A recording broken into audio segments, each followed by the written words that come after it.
আজকের ভিডিওতে African yellow মাল্টা এবং মিশরীয় মাল্টার মধ্যে কম্পেয়ার করে দেখাবো কোন মাল্টার সাইজ কেমন, ভিতরের কালার কেমন, রসের পরিমাণ এবং মিষ্টতা কত, এই সব বিষয়ের উপর।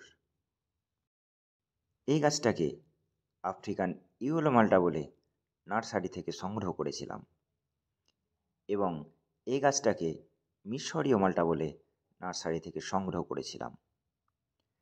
দুটি গাছকেই একই সঙ্গে সংগ্রহ করেছিলাম। শুধুমাত্র আফ্রিকান ইয়েলো মাল্টা গাছটাকে ফলসহ অক্টোবর মাসে আমি রিপোর্টিং করেছিলাম এবং মিশরীয় মাল্টাকে আমি রিপোর্টিং করিনি, এটা সেম পটেই আছে। এই ভিডিওটা ডিসেম্বর মাসের 30 তারিখ করেছিলাম। সেই সময় দুটো মাল্টাই হলুদ কালার ধারণ করেছিল, অর্থাৎ পাকলে দুই প্রজাতির মাল্টার উপরটা হলুদ হয়ে যায়। সাইজের দিকে দেখতে গেলে আফ্রিকান ইয়েলো মাল্টা মিশরীয় মাল্টা থেকে একটু মোটা সাইজের, মিশরীয় মাল্টা অপেক্ষাকৃত ছোট সাইজের। এ তো গেল বাইরের বিষয়। এবার ফল কেটে দেখা যাক কোন ফলের কেমন রস এবং মিষ্টতা। এর জন্য প্রথমে একটা আফ্রিকান ইয়েলো মাল্টা পাড়ছি। এখান থেকে একটা মাল্টা কাটলাম, এরপর মিশরীয় মাল্টা কাটছি। ফল দুটোকে টেবিলে নিয়ে এলাম।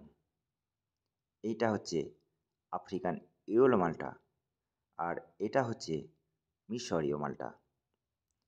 এবার আফ্রিকান ইয়েলো মাল্টাটাকে কাটছি।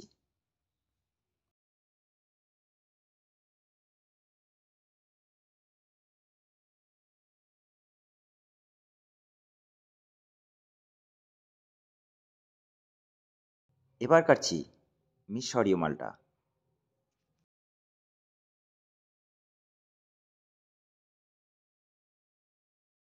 দেখাই যাচ্ছে দুটো মাল্টার মধ্যেই পর্যাপ্ত পরিমাণ রস আছে, রস শুকিয়ে যাবার সমস্যা নেই এবং ভিতরের কালারও খুব সুন্দর।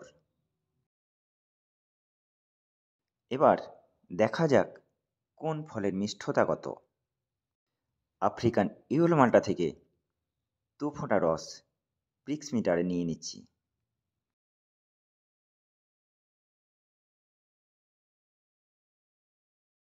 এর মিষ্টতা দেখাচ্ছে 14।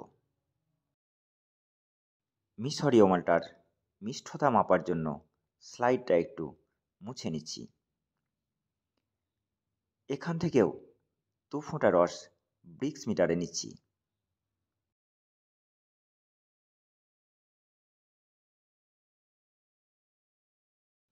এই মালটার টিএসএস দেখাচ্ছে 16। এবার আফ্রিকান ইয়েলো মালটাকে একটু কেটে দেখাই কেমন রস। ফলের মধ্যে প্রচুর রস, রসের কোনো কমতি নেই। একই রকমভাবে মিশরীয় মালটা থেকেও একটু কাটছি। দেখাই যাচ্ছে মিশরীয় মালটার মধ্যেও প্রচুর পরিমাণে রস, অর্থাৎ দুটো মালটার মধ্যেই পর্যাপ্ত পরিমাণে রসের উপস্থিতি লক্ষ্য করা যাচ্ছে।